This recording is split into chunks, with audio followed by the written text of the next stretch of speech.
नमस्कार, आप देख रहे हैं एसपीएन 9 न्यूज़ और मैं हूं आपके साथ मनीष कुमार सैनी। हरियाणा की 90 विधानसभा सीटों पर सुबह 7 बजे से मतदान की प्रक्रिया शुरू हो गई है और लंबी लंबी कतारें मतदान केंद्रों पर देखी जा रही हैं। बात की जाए अगर राजनीतिक पार्टियों की तो कांग्रेस, भारतीय जनता पार्टी, जननायक जनता पार्टी, इनेलो, बीएसपी, आज़ाद समाज पार्टी और तमाम अन्य पार्टियां चुनावी मैदान में उतरी हुई हैं और ऐसे में 90 विधानसभा सीटों पर होने वाले इस चुनाव में कहीं ना कहीं एक बड़ी टक्कर तमाम राजनीतिक पार्टियों के बीच देखी जा रही है। लेकिन सीधे तौर पर अगर टक्कर की बात की जाए तो भारतीय जनता पार्टी और कांग्रेस के बीच सीधे तौर पर हरियाणा की राजनीति में टक्कर देखी जा रही है। सीएम नायब सिंह सैनी क्या तीसरी बार सत्ता पर एक बार फिर से काबिज हो पाएंगे, सीएम की कुर्सी एक बार फिर से संभालते हुए नजर आएंगे या फिर कांग्रेस खेल बिगाड़ती हुई नजर आएगी और हरियाणा में भारतीय जनता पार्टी को जीत की हैट्रिक लगाने से रोकती हुई नजर आएगी। ये तमाम वो सवाल हैं जिन सवालों के जवाब कहीं ना कहीं शाम तक मिलते हुए नजर आएंगे और ऐसे में और उसके बाद अगर बात की जाए तो 8 तारीख को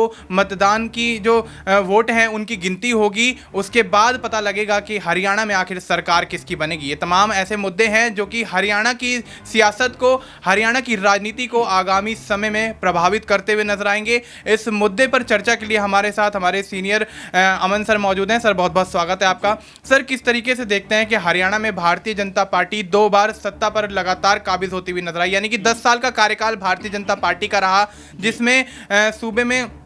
कहीं ना कहीं नायब सिंह सैनी जो कि मुख्यमंत्री के तौर पर एक अच्छी यहाँ पर छवि लेकर कहीं ना कहीं हरियाणा में भारतीय जनता पार्टी को तमाम वो आयाम यहाँ पर स्थापित करने में कामयाब होते हुए नजर आए। लेकिन कहीं ना कहीं देखा जाए तो कांग्रेस ने जिस तरह से लोकसभा चुनाव में 5 सीटें हरियाणा की राजनीति में भारतीय जनता पार्टी से छीनी, जो कि लोकसभा की जो 5 सीटें थीं उस पर कांग्रेस जीत दर्ज करती हुई नजर आई, तो क्या लगता है क्या वाकई हरियाणा की राजनीति में कांग्रेस लोकसभा चुनाव के आधार पर ही कहीं ना कहीं विधानसभा चुनाव में भी बड़ी जीत हासिल करती हुई नजर आ सकती है? देखिए मनीष, हर जगह पे बदलाव की जो उम्मीद है वो बनी रहती है और जाहिर बात है कि आप चुनाव में जाते हो तो ये सोचकर जाते हो कि भाई जनता का भरोसा हमने जीता होगा, कायम रखा होगा। लेकिन जब जनता ही आपको भरोसा ना करे तो कहीं ना कहीं उम्मीद ही नाउम्मीदी में बदल जाती है। कुछ ऐसा ही हाल बीजेपी का नज़र आता है, जिनके तमाम जो नेता हैं वो आपस में या तो सिर्फ फुटबॉल वाली स्थिति है, आपस में या तो तकरार करते हुए नजर आते हैं। लेकिन उसके अलावा भी बीजेपी के लिए जो ज़मीनी स्तर पर माहौल है वो उतना मुफीद दिखाई नहीं पड़ता, उतना उनके पक्ष में नजर नहीं आता। इसके बहुत सारे कारण आपने देखा कि किसानों का मुद्दा अपने आप में एक बड़ा मुद्दा था जिसको बीजेपी कह सकते हैं कि उसको सुलझा नहीं पाई। अग्निवीर का मुद्दा अपने आप में बड़ा मुद्दा था जिसको लेकर बीजेपी का स्टैंड क्लियर नहीं हो पाया। इसके अलावा आप देखिए जिस तरह से किसान आंदोलन के समय तमाम किसानों के ऊपर जो बीजेपी ने बर्बरता दिखाई उसको लेकर भी नाराजगी अभी तक है और यहाँ तक कहा जा रहा है कि बीजेपी को हमारे गाँव में आने का कोई हक नहीं है। तो ऐसे कई जो ज्वलंत मुद्दे जिसने बीजेपी को बैकफुट पर ढकेल दिया है। वहीं अगर कांग्रेस पार्टी की बात करें तो ये बात बिल्कुल नज़र आ रही है कि यहाँ पर कांग्रेस पार्टी ने अपने आप को मजबूत किया है। कमबैक करने का जो उनका तरीका है वो बड़ा ज़बरदस्त कहा जा सकता है, क्योंकि जिन जिन पॉइंटों पे बीजेपी कमज़ोर दिखाई पड़ती है उन पॉइंटों पे कांग्रेस ने खुद को ताकतवर बनाया है और ख़ुद को लगातार लोगों के बीच बनाए रखा। आप देखिए राहुल गांधी 3-4 दिन लगातार वहाँ पर संकल्प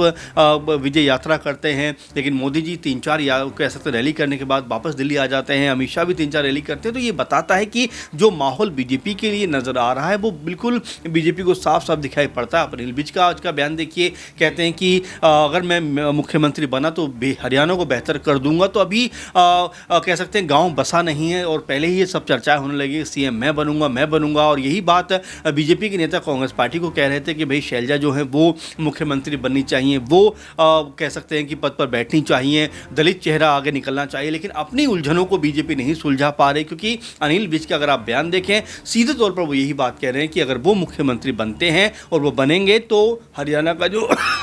कायाकल्प है वो करते हुए नजर आएंगे। जी बिल्कुल। तो अब ऐसे में अनिल विज का ये बीच चुनाव, बीच मतदान, ये बयान दे देना कहीं ना कहीं भारतीय जनता पार्टी के लिए सवालिया निशान खड़े करता हुआ नजर आता है, क्योंकि लोकसभा चुनाव में भी हमने देखा कि किस तरह से अनिल विज बगावती सुर अपनाते हुए नजर आए और सीएम पद की मांग करते हुए नजर आ रहे थे भारतीय जनता पार्टी से कि आगामी विधानसभा चुनाव में उनको सीएम का दावेदार बनाया जाए। लेकिन देखा जाए तो भारतीय जनता पार्टी ने अनिल विज की नाराजगी नाराजगी को किसी तरह यहाँ पर शांत किया और उसके बाद कहीं ना कहीं अनिल विज थोड़े समय के लिए शांत रहे, लेकिन अब कुछ दिन से फिर से यहाँ पर अनिल विज एक बगावती सुर, एक अलग तेवर अख्तियार करते हुए नजर आ रहे हैं और इससे कहीं ना कहीं भारतीय जनता पार्टी की मुश्किलें बढ़ती हुई नजर आ सकती हैं। सर, मेरा अगला सवाल ये रहेगा कि जिस तरह से अनिल विज अब बगावत करते हुए नजर आ रहे हैं, तो क्या कांग्रेस भी अब कहीं ना कहीं मोर्चा खोलती हुई नजर आ सकती है? जिस तरह से कुमारी शैलजा और भूपेंद्र सिंह हुड्डा के बीच अंतरकलह को लेकर यहाँ पर भारतीय जनता पार्टी तमाम फायदे उठाती हुई नजर आई और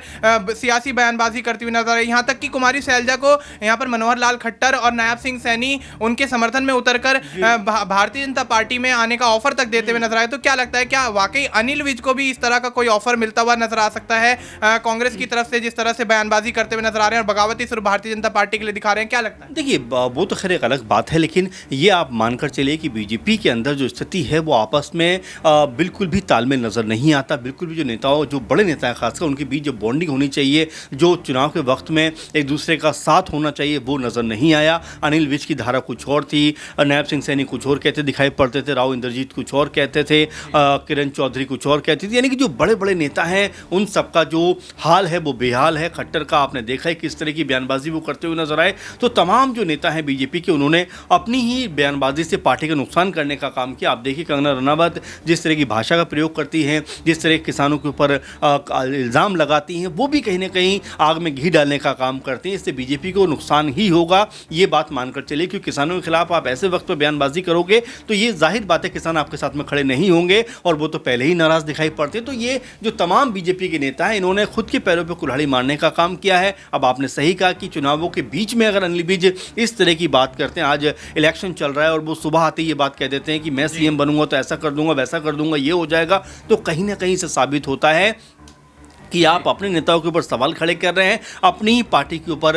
सवाल निशान लगा रहे हैं और साथ में ये भी बता रहे हैं कि भाई अगर मुझे मेरे मुताबिक पद नहीं मिला तो मैं बगावत कर सकता हूं। अब आप देखिए ज़रा, बीजेपी जो शैलजा को लेकर तमाम सारी बातें कर रही थी कि हमारे ग्रुप में आ जाए, हम ऐसा कर लेंगे, वैसा कर लेंगे, लेकिन अगर बीजेपी के नेताओं से पूछा जाए कि अगर बीजेपी जीतती और शैलजा अगर बीजेपी ग्रुप में आ जाती है तो क्या वो सीएम बनेंगी? तो ऐसे में तमाम जो बातें हैं वो खाली पॉलिटिकल तौर पर माहौल बनाने के लिए है, जबकि सत्यता उसके अंदर ये है कि वहाँ पर बीजेपी भी कहीं ना कहीं फंसी हुई है। बीजेपी खुद अपनी परेशानी में उलझी हुई है, जिसकी वजह से बीजेपी फिलहाल हरियाणा में जो चुनाव की टक्कर होनी चाहिए थी उसमें बहुत कमज़ोर दिखाई पड़ती है। इसके कुछ कह सकते हैं कि जो नतीजे निकल के सामने आ रहे हैं, जो जुलाना में हम देख रहे हैं, वहाँ पर जो विनेश फोगाट जहाँ से लड़ रही हैं, वहाँ पर कई जगह पर बूथ कैप्चरिंग की खबरें आ रही हैं और यहाँ तक कहा जा रहा है कि लोगों को प्रलोभन दिया जा रहा है, लालच दिया जा रहा है। तो ऐसी जो चीज़ें हैं वो ये बता रही हैं कि बीजेपी के जो नेता हैं, जो कार्यकर्ता हैं, अब वो हताश होते हुए दिखाई पड़ रहे हैं, क्योंकि यहाँ पर कांग्रेस पार्टी के पक्ष में एक माहौल ज़रूर बन रहा है। क्योंकि हमने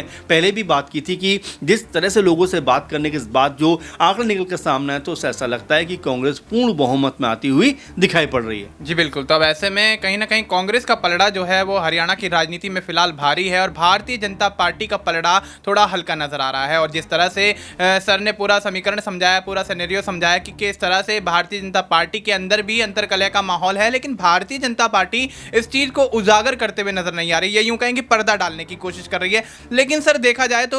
जब यहाँ पर चुनाव प्रचार की प्रक्रिया चल रही थी तो यहाँ पर कहीं ना कहीं बड़े बड़े चेहरों ने यहाँ पर चुनाव प्रचार किया भारतीय जनता पार्टी की तरफ से। लेकिन अगर बात की जाए प्रधानमंत्री नरेंद्र मोदी की, अमित शाह की और जेपी नड्डा की, तो ये वो बड़े चेहरे हैं जो कि कहीं ना कहीं लोकसभा चुनाव में तमाम राज्यों में खुले दिल से प्रचार करते हुए नजर आए और काफ़ी सारी रैलियां कई कई राज्यों में इन्होंने की। लेकिन हरियाणा की राजनीति की अगर बात आती है तो यहाँ पर प्रधानमंत्री नरेंद्र मोदी यहाँ पर बहुत कम रैलियां करते हुए नजर आते हैं, जेपी नड्डा कम रैलियां करते हुए नजर आते हैं। वहीं अमित शाह की बात करें तो अमित शाह भी इतनी सहभागिता अपनी नहीं दिखा पाते हैं रैलियों में। तो क्या इसका रीजन कहा जा सकता है कि किस कारण उनकी यहाँ पर रैलियां कम होती हुई नजर आई? देखिए, बिल्कुल स्पष्ट है कि जिस तरह का बहुमत और जिस तरह की उम्मीद बीजेपी को होनी चाहिए थी वो उनको मिलता हुआ नजर नहीं आ रहा। लोगों ने तमाम गाँवों में ऐसा भी देखने को मिला कि बीजेपी नेताओं को वापस कर दिया, खदेड़ दिया और आंख में आंख डालकर सवाल किया कि जब हमारे ऊपर लाठीचार्ज हो रही थी, गोली चल रही थी, उस वक्त आप कहा थे, आपने क्यों हमारे पक्ष में बयान नहीं दिया? दुष्यंत चौटाला जिन्होंने ये तक कहा था कि मैंने कभी 3 कानूनों को काला कानून नहीं कहा, वो तक भी कहीं ना कहीं सवालों के घेरे में थे और लगातार लोग उनके ऊपर जो है कह सकते हैं कि अपना जो गुस्सा है वो जाहिर करते हुए नजर आ रहे थे। कई जगह पर उनका हेलीकॉप्टर तक लैंड नहीं करने दिया गया। तो ये तमाम बातें ही बताती हैं कि बीजेपी को पता था लोगों के अंदर गुस्सा है और गुस्से के को भांपते हुए जो पीएम मोदी हैं, जो बड़े वक्ता माने जाते हैं बीजेपी के, उनकी भी 4-5 रैलियां दिखाई पड़ी। अमित शाह जो चाणक्य माने जाते हैं वो भी 4-5 रैली करते हुए नजर आते हैं। जेपी नड्डा भी भी वही हाल रहा। तो मिला जुला कर देखा जाए तो हरियाणा को देखकर, हरियाणा के हाल को देखकर और नेताओं के आपस के बीच के कह सकते हैं जो गुस्सा है, नाराज़गी है, आपस को लेकर जो कह सकते हैं आपस में जो एक बिगाड़ की स्थिति दिखाई पड़ती है, उसको देखते हुए बीजेपी के बड़े नेताओं ने वहाँ कम जाने का फैसला किया। और यही बड़ी बात है कि बीजेपी एक जो माहौल डेवलप करना चाहिए था हरियाणा के अंदर, वो करने में नाकाम रही। जी, तो अब ऐसे में जेपी नड्डा, प्रधानमंत्री नरेंद्र मोदी और अमित शाह का कम रैलियां करना भी कहीं ना कहीं भारतीय जनता पार्टी के लिए हरियाणा की राजनीति में नुकसानदेह हो सकता है। और जिस तरह से अंतर्कलह की स्थिति यहां पर देखी जा रही है, अनिल विज जो कि एक कद्दावर नेता माने जाते हैं हरियाणा की राजनीति में, काफ़ी मंत्री पद संभालते हुए नजर आए और तमाम चीज़ों को लेकर कहीं ना कहीं बेबाकी से विपक्ष को घेरते हुए नजर आए। लेकिन अब यह आलम है कि अनिल विज मतदान के बीच में ही कहीं ना कहीं अपनी पार्टी को घेरते हुए नजर आ रहे हैं। जिस तरह से उनका स्टेटमेंट सामने आता है, तो कहीं ना कहीं अब ये कयास लगाए जा सकते हैं कि हरियाणा की राजनीति में अनिल विज भारतीय जनता पार्टी के लिए बहुत बड़ा नुकसान यहां पर करते हुए नजर आ सकते हैं। और ऐसे में भारतीय जनता पार्टी के जो कद्दावर नेता अनिल विज हैं, उनका यह बयान देना कहीं ना कहीं विपक्षी पार्टियों के लिए एक दरवाजे खोलता हुआ नजर आता है हरियाणा की राजनीति में। लेकिन सर, अगर देखा जाए तो भारतीय जनता पार्टी लोकसभा चुनाव के दौरान ब्रजभूषण शरण सिंह के महिला यौन शोषण मामले को लेकर घिरती हुई नजर आई। तमाम विपक्ष पूरी अच्छी तरह से यहां पर माहौल बनाता हुआ नजर आया और कहीं ना कहीं सवालिया निशान भारतीय जनता पार्टी पर खड़े होते हुए नजर आए, कि जो कि भारतीय जनता पार्टी विपक्ष के तमाम छोटे छोटे मुद्दों को लेकर बड़ी बेबाकी से बोलती हुई नजर आती है। चाहे भारतीय जनता पार्टी के प्रवक्ता हो या फिर कोई बड़े चेहरे हों, यहां पर बेबाकी से बोलते हुए नजर आते हैं। लेकिन लोकसभा चुनाव के दौरान जब ब्रजभूषण शरण सिंह का मामला सामने आता है, तो यहां पर जितने भी भारतीय जनता पार्टी के बड़े चेहरे हैं, वो साफ तौर पर बोलने से परहेज करते हुए नजर आते हैं। और उसके बाद अब यहां पर जिस तरह से देखा गया, दीपेंद्र हुड्डा यहां पर जुलाना से कांग्रेस की प्रत्याशी विनेश फोगाट के समर्थन में उतरते हुए नजर आए और उनको शायद यही वजह रही कि उनको यहां पर कांग्रेस ने अपना चेहरा बनाया। और अब देखा जाए तो भारतीय जनता पार्टी का जो उम्मीदवार उनके सामने उतरा हुआ है, वो इतना मजबूत नहीं है, पहली बार उनको मौका दिया जा रहा है। तो क्या लगता है कि विनेश फोगाट को यहां पर वोट अच्छी तरह से यहां पर जनता देती हुई नजर आएगी, उनको यहां पर पसंद करती हुई नजर आएगी, अपने नेता के तौर पर चुनती हुई नजर आएगी? क्या लगता है? देखिए, बिल्कुल विनेश फोगाट के लिए पहला चुनाव है, पहली बार पॉलिटिक्स करती हुई नजर आती है, लेकिन जो माहौल उनके पक्ष में बना हुआ है उसके कई कारण। पहली बात तो ये, जिस तरह से ओलंपिक में उनके साथ में जो साजिश हुई या जिस तरह से भी वो हुआ, उनके हाथ से आता हुआ मेडल छिन गया, वो एक इमोशन लोगों के अंदर जागा कि भाई इतनी मेहनत करके लड़की अगर वहाँ तक पहुँची है, इतने बड़े बड़े पहलवानों को हराकर अगर फाइनल राउंड तक पहुँची है और इस तरह से उसको खाली हाथ अगर वापस आना पड़ रहा है, तो ये पूरे देश के लिए एक बहुत भावुक क्षण है। वो पूरा देश कहीं ना कहीं इसमें शामिल रहा। और देखिए, राजनीति है इसमें, जो बीजेपी के हैं, कांग्रेस के हैं, तमाम दलों के हैं, वो लोग राजनीति करते हुए नजर आते हैं। लेकिन ये एक ऐसा इमोशन था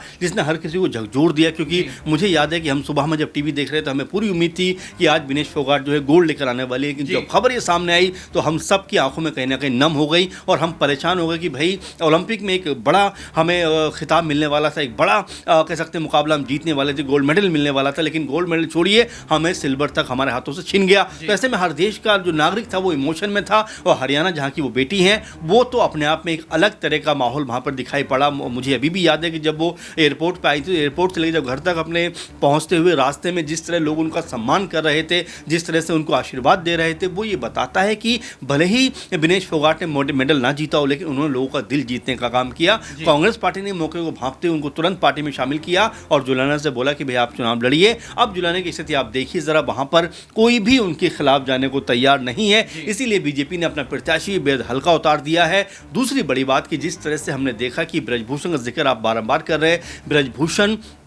जिनके ऊपर किस तरह के आरोप लगे, कोई छुपी हुई बात नहीं है, लेकिन बीजेपी ने ना तो उन्हें पार्टी से निकाला, ना उनके ऊपर कोई बड़ा बयानबाजी हुई, ना उनको लेकर ये भी कहा गया कि भाई आने वाले दिनों में अगर ऐसा होता है तो वो कह सकते हैं पार्टी से निकल जाएंगे, बल्कि उनके बेटे को टिकट दे दिया। तो एक गुस्सा लोगों में ज़रूर है कि हरियाणा की बेटी के साथ इतना कह सकते हैं कि बुरी उसकी दुर्गत की गई, सड़कों पर खींचा गया, जिस तरह से हमें जंतर मंतर पर बारिश में बैठी हुई भीगती हुई उनको देखा गया, उनके बिस्तर तक वहाँ पर नहीं थे। तो तमाम जो चीज़ें थी बता रही थी कि विनेश फोगाट के लिए कहीं ना कहीं माहौल ज़रूर बना है। विनेश फोगाट को एक तरीके से लोगों ने ये ज़रूर